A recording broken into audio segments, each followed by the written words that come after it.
Hello and welcome to the 24 Hours Captain's Table. This is part one of many parts for a 24-hour charity stream that we're going to be doing for Gamers Outreach, which is a group that helps with hospitalized children and families. It gets them access to video games and other things to help them while they are recouping, because anyone who's ever been in a hospital knows that a lot of it is just boring. You just wait there and do nothing. And so... and having access to those sort of things is important. They're an international charity. They help people all over the world, kids all over the world. So if you want to help out, there's a link in the description down below, and there's also just links in in chat, ! charity in both YouTube and Twitch chat. So. All right. With that being said, let's get started by introducing folks. Let's start with Commander. Who are you? What do you do in Star Citizen, and where can we find you? Cheers. I'm Commander. I lead a pirate org in Star Citizen. We're Apex Crime Stat. And you can find me at YouTube at Apex Crime Stat. I haven't uploaded in 2 months, but I've been traveling. Other than that, you can carry a A2 full of Quantanium to find me. Soon too, with what we've discovered. And Naz, who are you? What do you do in Star Citizen, and where can they find you? So what do I do? Well, I am half of the Pathfinders podcast. We do hopefully every Monday, except for this last week it was yesterday. We do a traditionally around 3-hour discussion on specific topics, whether that be mostly it's whatever kind of the community's talking about, or some subject that hasn't had a lot of answers in it. We try and take a subject and run through the entirety of it to present to the community a complete package of whatever feature it is. And you really drill down too. Like you go like you'll go something as innocuous as like cargo and be like, all right, let's look at cargo from the very beginning to now and all of the parts in between to make sure it works. So like it's really detailed. Sorry. We try and make sure that we, even from like the beginning of the project, like we try and find any part of information that has been out there, so that we can present what has been and what will be of any given subject. And we do that, like I said, at least once a week, most of the time. And we try to do it on Mondays on Tree's Twitch page. And then other than that, I will be doing, as I say, like every time I'm on the Captain's Table, I will always be trying to do more content on YouTube for Star Citizen. So that is a thing I do. On that, I play lots of other games, space and creative games. I like building games, all the building games.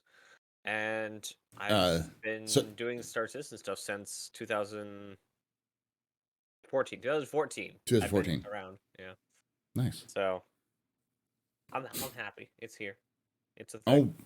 All right. Let's get started then with the discussion. CitizenCon. That's the whole point of doing these 24 hours. This 24 hours is the second time we've done this. We're just going to talk about elements of CitizenCon. We'll be talking about kind of like a big year-end sort of year in review, Star Citizen so far.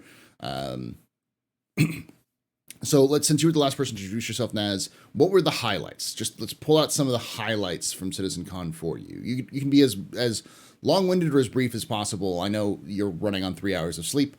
So honestly, I feel great for 3 hours. I don't know if that's just I haven't had time to realize I'm just completely out of it. Highlight, I would have to say, obviously Chris being there. The heartbreak of him not wearing the jacket. Jared, I'm sorry. Solidarity. Yeah, the ever constant perfect like educational name, I think. I like the what did we learn about this week for it. Yeah. I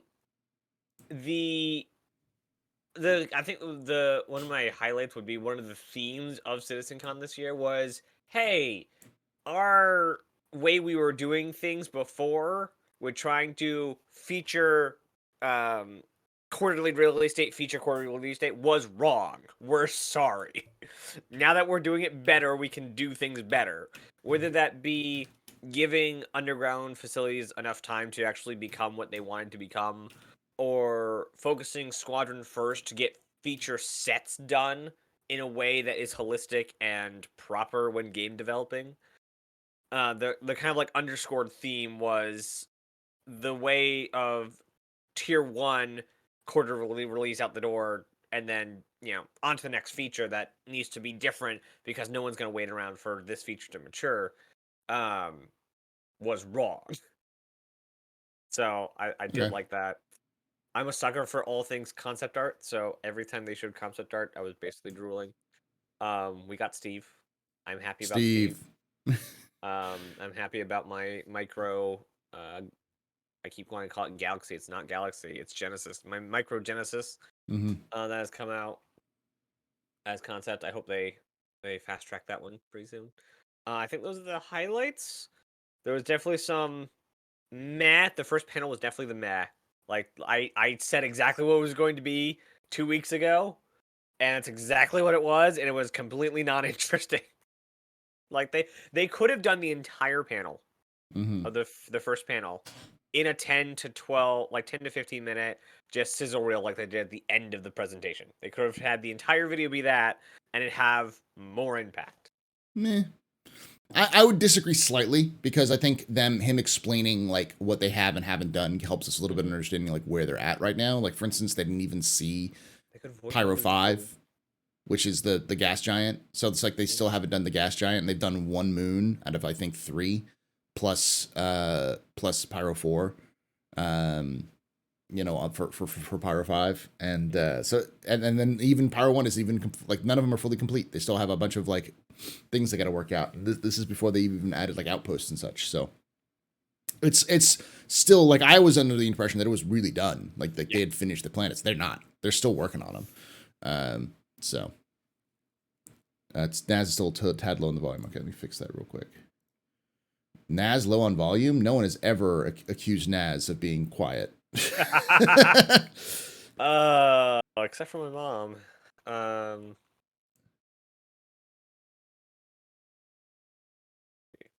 All right, there we go. Okay. Let's start with that was all your big takes, I think. All the positives, yeah.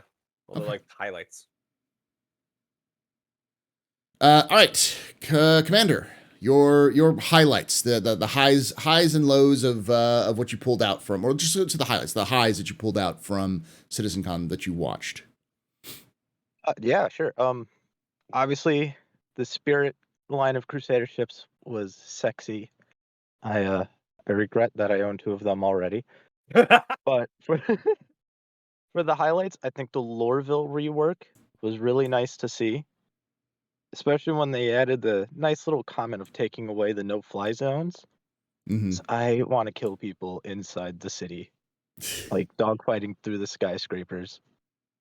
But the biggest thing was the resource management show, talking about, atmosphere, fire, where they're showing the one guy sneaking aboard a hammerhead, pulling fuses for the shields.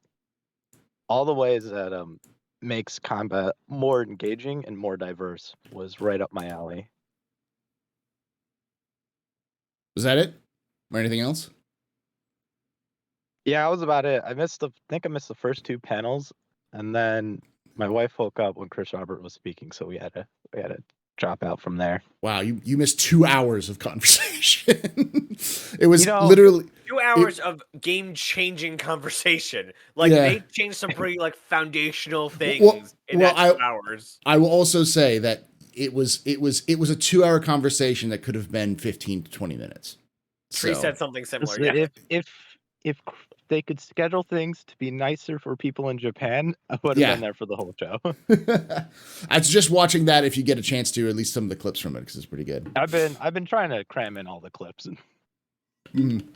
I will say, because I'm going to say this a lot, many times. I'm going to start with I'm going to do this a little differently because I'm going to be here for 24 hours and I'm going to have this conversation with like 17 different people. So I'm going to say that I'm going to start with the first panel and then work my way through. And so I'll just do the first panel for right now. And I'll say the first panel that I really liked about it was that it was informative about where they are right now.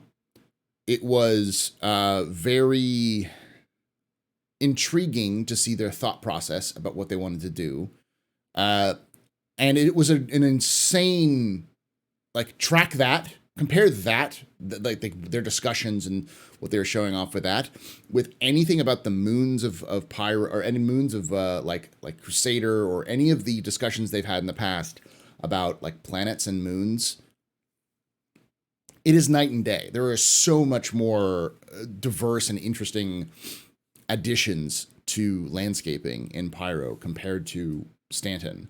Like you can see the distinct flavors of the different planets. Like Pyro 1 is going to have those like glowing striations through it, plus like giant crystals, and it's going to look very alien. Whereas Pyro 2 looks much more like you take the Outback or the Southwest and you just ripped it out and put it into a planet. With Pyro 3 being like Yellow. Norway, Iceland, Greenland, Yeah. something like that. Like near the Arctic Circle, where it's just like not a lot of things live here, but there's a lot of lichen, a lot of moss everywhere. Yeah. In Pyro 4 feeling like the most livable situation. They said it's like Scottish Highlands. That fog. Mwah. Mwah. Absolutely. Oh, God. Everyone's favorite, what is it called? Happy accident? The prediction. Everyone's favorite prediction for the next planet. Was it Castra? You want to know how they're doing that cloud layer under the mountains? Yeah. There you go. There you go. And it was an accident. Already done. They didn't mean to do that. They just set the secondary cloud layer too low. And they were like, well, that looks really cool. It's like, yes, it does look really cool. Please keep the low-lying fog. Especially since they said specifically it was inspired by Scotland. It's like, yes, fog is a thing in Scotland. I didn't have any fog. So, and then Pyro 5 looked very white. For me, it looked very work in progress, but I guess it's supposed to be a little white. But I was like, this looks very... like they were in the middle of it. You can't make everything the flashiest thing ever. No. You got to have some, hey, this is a pale planet. Yeah. And the beaches look nice, at least. And the water is a huge upgrade, too. I won't say it was my favorite panel, but I will say it was a solid panel, and it gave us a lot of... especially if you've been following the project for a while, you can definitely see the evolution of where they're going with planets. And, for a while we'd been told, yeah, they're done. This team is done. They're no longer going to be working on it. We're finished with this project, and this part, and we're just going to kind of improve slightly on things. It's like, yeah, they didn't stop. No one told the Germans to stop. They just kept going.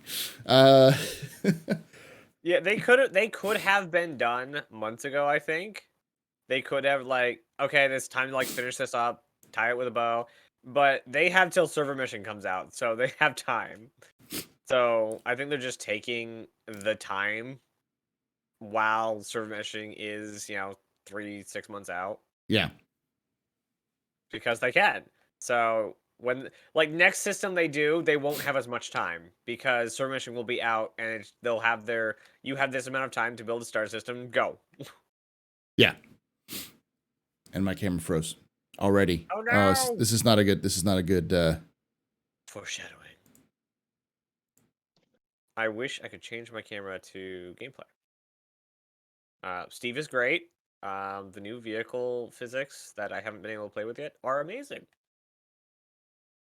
Let me turn off and turn back on again. No. So I actually loaded up Star Citizen, trying to get a little bit of driving time in before the stream.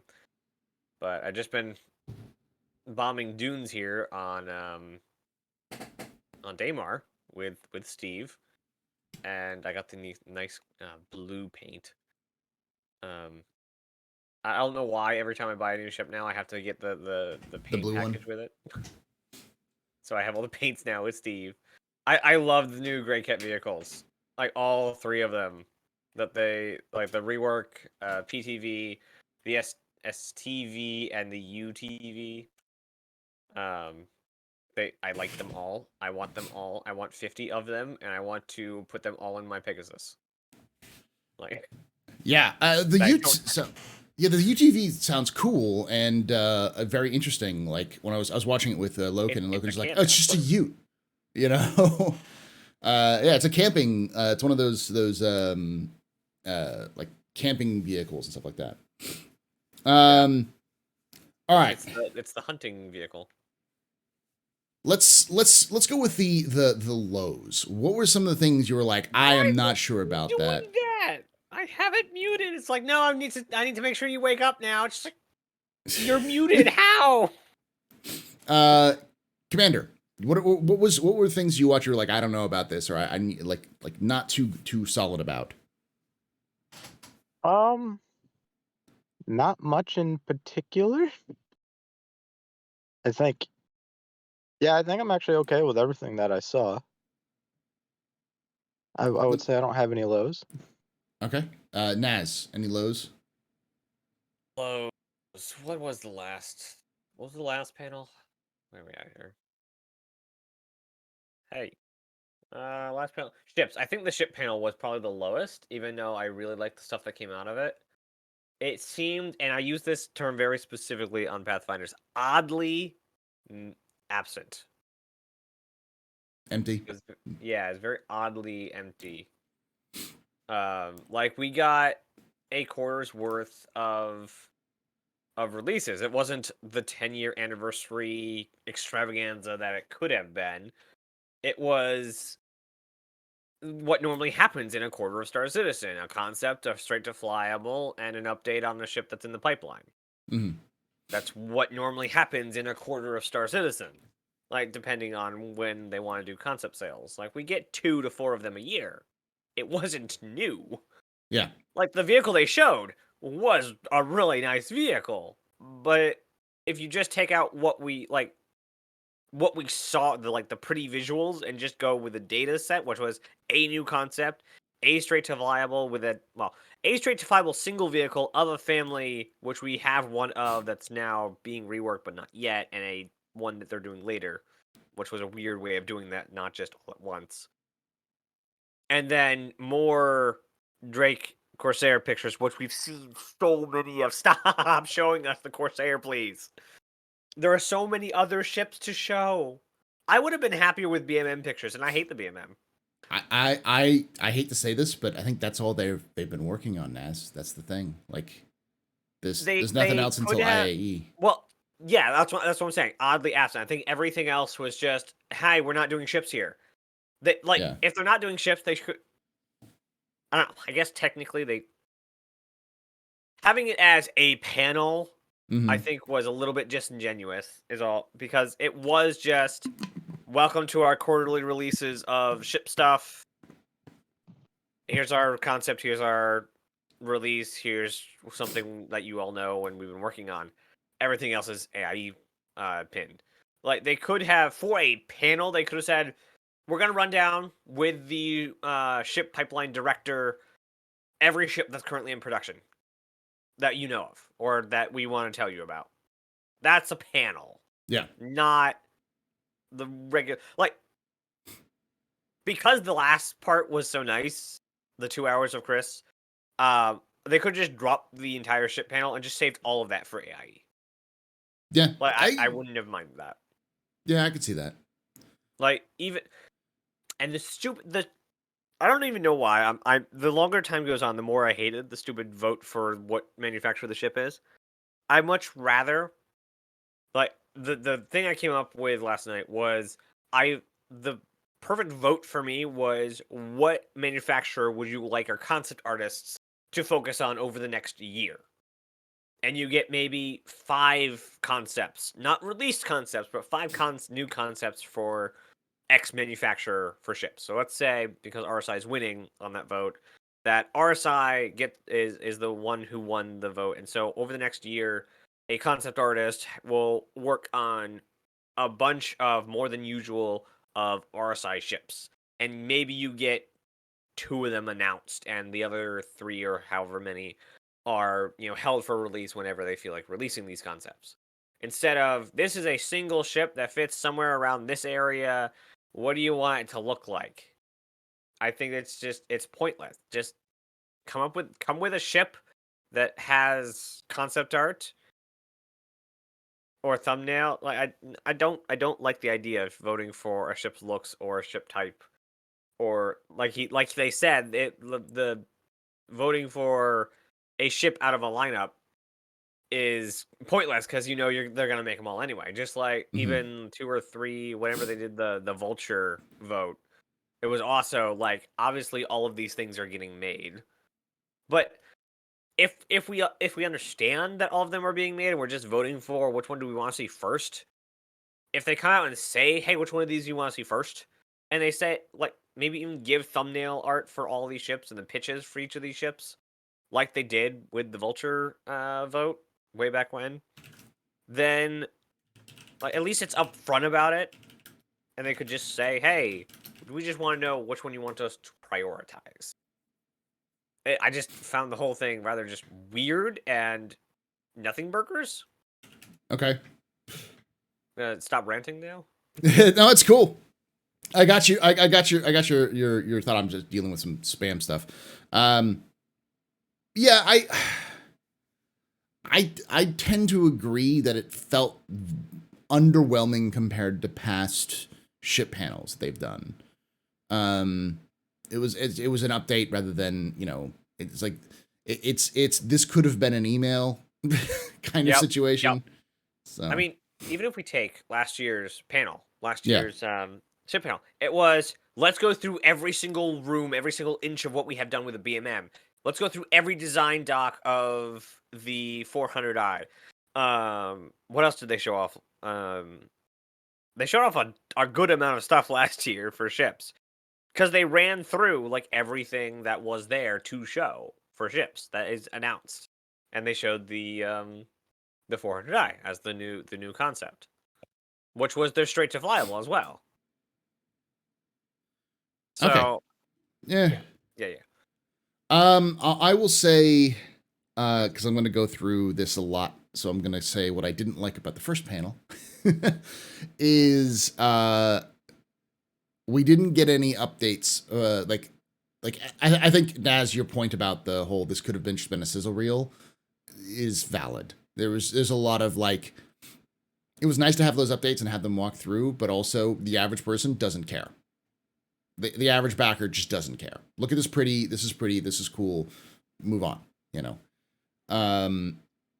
and I think that's probably one of the downsides of this. Now, let's go through and talk a little bit more about what you are hopeful for the between now and the end of the year. 318 and maybe a little beyond. And if there's anything from this CitizenCon that you think might make it into, or parts of this might make it into pre 4.0. I know that the thing was called Road to 4.0, and it was a little disingenuous because it wasn't actually everything isn't going into 4.0. It's just the 4.0, series branch, which again, weasel word CIG. We've had this conversation before. Please stop that, because it does not make you look good to go technically, because that's no one cares. Let's start with you, Naz, and this one's your last one to talk. Future aspirations, the things you're looking forward to for the rest of this year.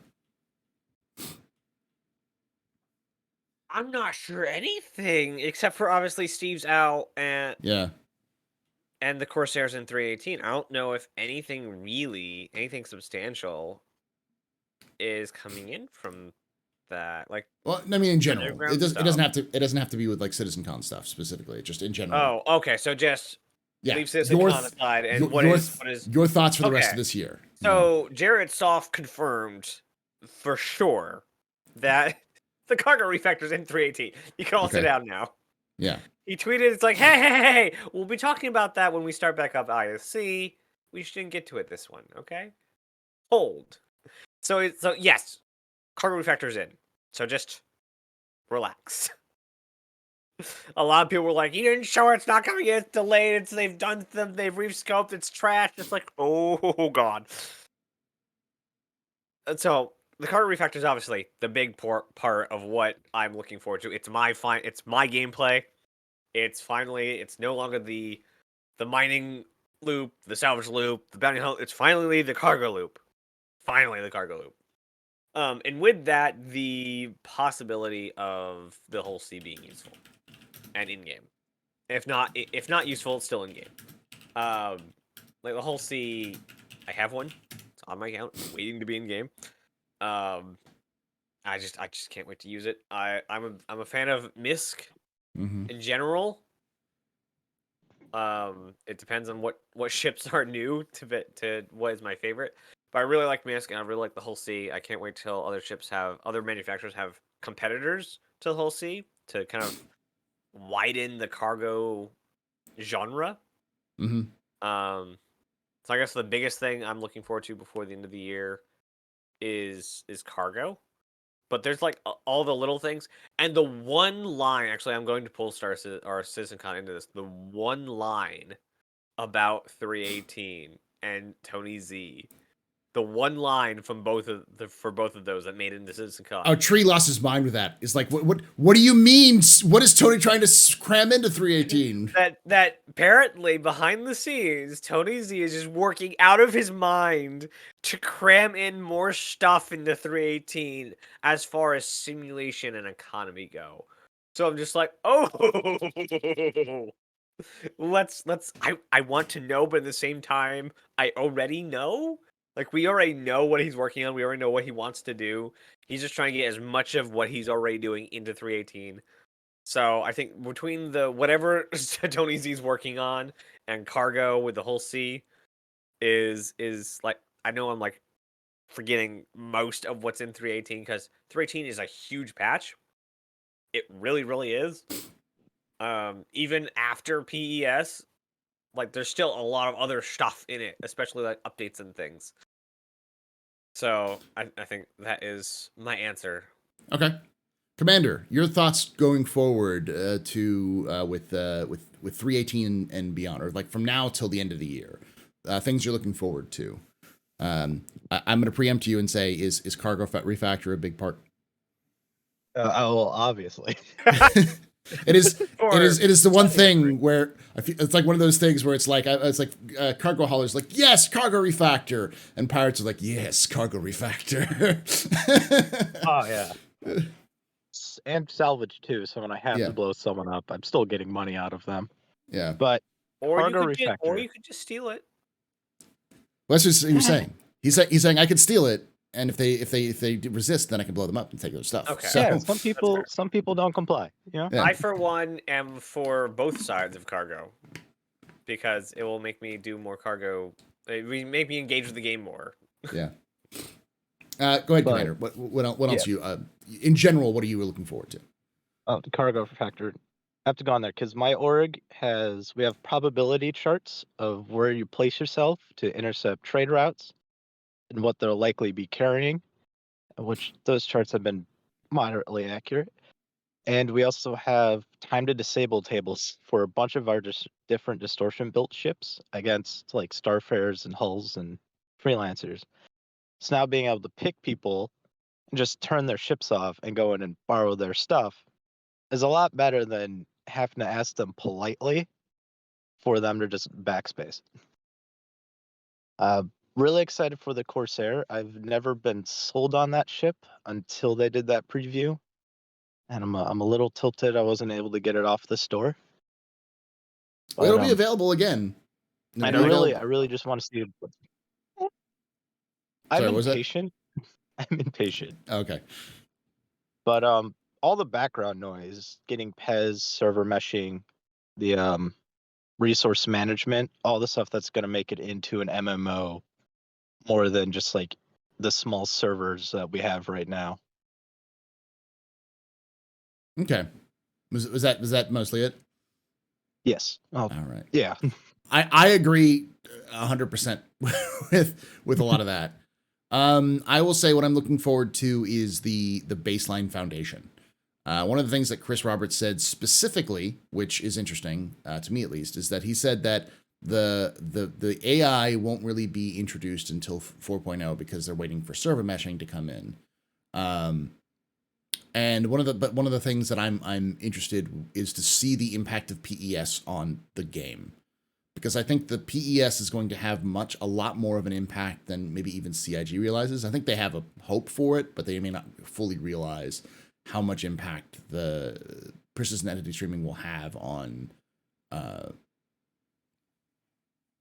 how people play the game, just in general, and the way that the game functions, because of things like Gregory factor are important, but things like the removal of a lot of junk from servers onto the back end, so that the only thing that really matters is the player's location, what's going on. There's not a lot of like background like storage, so it's like slimming down the weight of the servers for the sake of the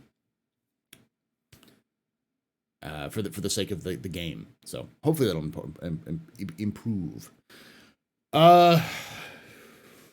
Yeah, I think that's about it for me. All right. Now I'm going to ask you this last question, which is, I want you to give me an estimate. It can be like best year for Star Citizen ever, worst year for Star Citizen ever, somewhere in between. For you, so far, has 2022 been, in terms of how has 2022 been, has been in terms of like Star Citizen for you? And we'll start with you, Commander, since you're last one to talk. I think it's been an average year. Not the events best, have been good.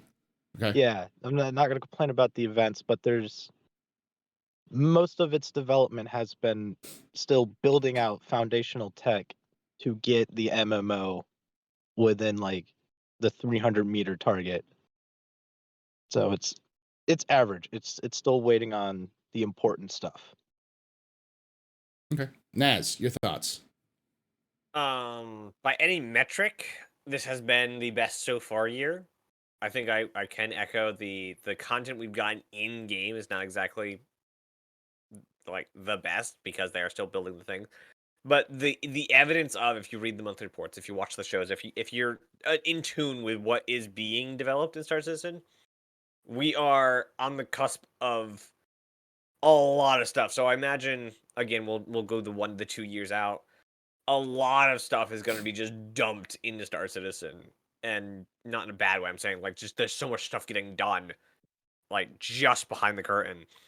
And I think again, CitizenCon was a great, especially the last 2 hours, where they were like, "Hey, this is what this development phase gets us by focusing on Squadron and getting not feature tier 1 done and then releasing it, but feature sets polished and then out is what's going to get us stuff."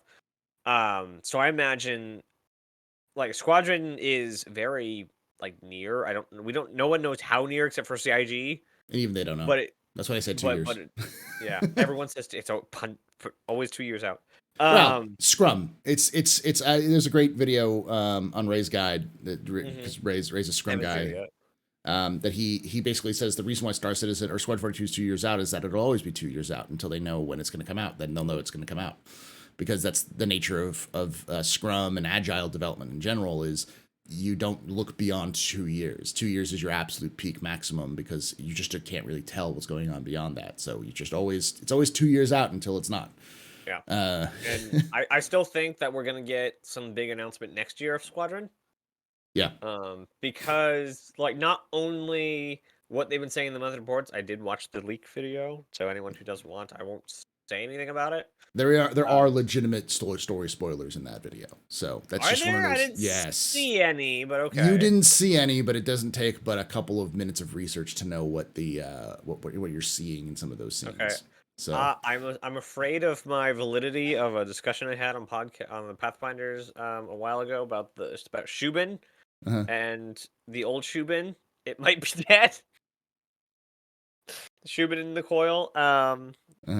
Archon Station. It might my beautiful industrial grunge Archon may be dead, and it It may might have be been more replaced.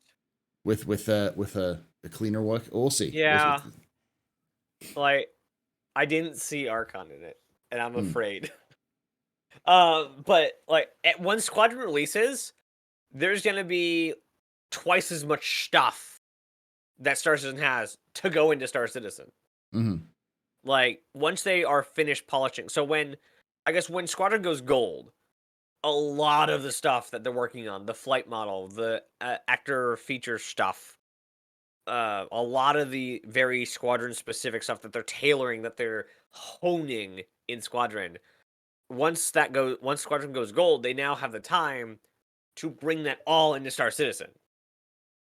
Because once Squadron goes gold, meaning it's basically done and just polished left, the amount of developers on Squadron is going to drop dramatically. And they're not going to pile everyone working on Squadron in episode 1 straight into episode 2. There's going to be a dip in Squadron development. And in that dip, I imagine there's going to be a lot of Star Citizen development. Possibly even to get Star Citizen Tier 1 before they refocus back on episode 2. Hopefully, and I'm pretty sure that's what most people are hoping, because overwhelming majority of all people who've ever bought into the CIG project have backed for Star Citizen, not Squadron. Yeah. I, for one, am here for both. I know a lot of people that are here for both, but most people, and if you ever are on the spectrum and Squadron comes up, you'll know real fast how many people are here for the MMO, not the story. And I think, was it Battlefield or COD has this problem every single time they make a game, like, oh, no one plays the story mode. So it's a thing. It's going to be an amazing game. I think both are. I forget what the actual question was. The actual question was, what are your thoughts on the future of 2022? Oh, the year. How's this year been? Yeah. I think it's been great. It's been the best year so far, but I don't think we've peaked yet. I don't think we'll peak till... Actually, I don't see a peak, because there'll be the 1.0 peak, and I think we'll drop from there until the whatever is the next milestone after release. And I think we'll get to a new high after that. I think we'll slowly climb after release, after being... Because there's thousands of people waiting for them to say, this is version 1, we're not resetting servers anymore. And there'll be a whole new flood of players. So I hope the tutorials are up to snuff when that happens. So best year yet, but we haven't, still a long mountain to climb. All right. I'm going to echo probably more like Commander. I understand the sentiments of you, Naz. Like it's a super good year, but I think for the average player, it's average. It's probably below average, but I think the reason why it's a little bit higher than average is because there's a shit ton, and I mean fuck tons of new players who showed up. Like an ungodly number of new players have begun to play Star Citizen, and Chris even listed some of those numbers off. Like the average concurrency for Star Citizen was like 50,000 a day. Like there are some games that don't reach 50,000 a day that are like AAA releases. Like Cyberpunk dropped off of 50,000 within the first month of its release. Well, it dropped under that number. And Star Citizen has never... It's kind of like gone up and up and up. It hasn't really dropped. And it goes up to like 150 or some ungodly number like that per day for some of the bigger events. So that's a huge... He said peak was 130. 130. That's nuts. That's nuts. No wonder we're having so many weird issues in the back end, because the surfers are just getting pushed into a corner and beat to death. Like that's what's going on. So yeah, it's that's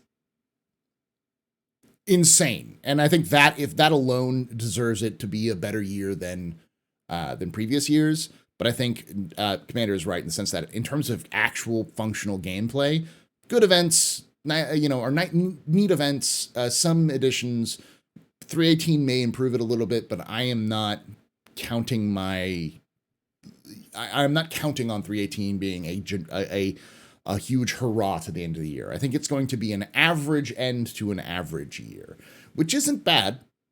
It's just average. And for a lot of people, that's disappointing, which I understand. For me, it's fine because it's like the bone. It's like when you got to set that bone, you just got to twist it. It's going to hurt because you need to twist back into place, and then you set the cast. That's the PES thing. It's like, it's not going to be great, but